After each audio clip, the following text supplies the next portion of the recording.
I was hanging out with one of my friends and they asked me, "Did you hear that Yandhi leaked?" At the time, no, I did not. He sent me a Google Drive folder with a 75% done album, and I absolutely loved it. I didn't really question it much as I was enjoying the album immensely. It was only until another one of my friends asked me what I thought of Jesus is King. I told him that I thought it was good, but have you heard Yandhi?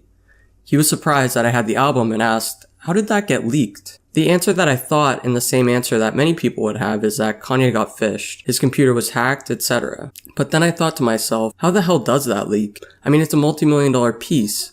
There must be some cybersecurity behind this. So I got to my research. Later that same evening. I wanted to start from the beginning. I know I say this every damn video, but it all started with digital content and steering away from physical purchases. The reason that I say this is because you bet you're not getting your hands on the Beatles' 1966 record Revolver from Capitol Records, unless you purchase it after the release date. Maybe you may find your hands on a test pressing very close to the date, but nothing like months before. Or would you? In 1969, the first bootleg ever came out, The Great Wonder by Bob Dylan, released by two anonymous LA music industry insiders who went by Dub and Ken. Where some songs came off an LA radio station, also the Johnny Cash show, and even hotel room sessions. An early version of the tape was brought to an audio engineer in a downtown LA studio who made acetates from it, which were then used to make stampers, the master versions that were pressed to be sold. These were then processed in the off hours of a record processing company, one of them in the city that doesn't really ask many questions.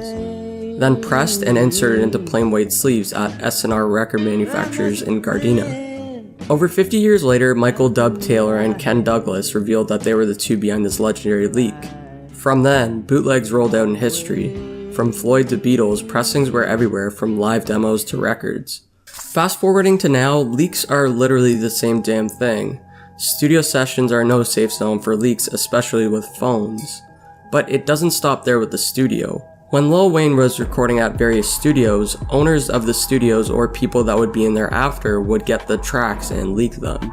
Especially more popular today where websites like Leak This let songs surface with a ransom, where subreddits or other forums can initiate a group buy on the project. The second greatest way to this day is phishing or hacking.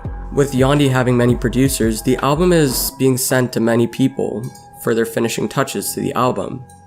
If their computer is insecure, you can guess what happens next. But how can you avoid all of this?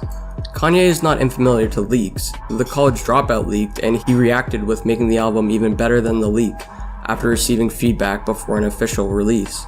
Kanye has even refused to send copies of past albums and literally fly with his album to locations as recording, due to the insecurity in sources like iCloud and other data leaks becoming much more prominent in 2019. Essentially, the only real way to avoid this step is to record in a home studio or a place that you physically own to reduce the chance of studio leaks.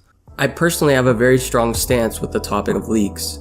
I definitely was for them pre-internet age, but releasing them now has the potential to ruin a project for nobody's benefit. It's like a world-famous painting being revealed to the world whenever it's only half done. The artist just isn't ready for you to see it. Or like someone reading your rough copy of something and then criticizing it, even though you have not made your final artistic touch to it.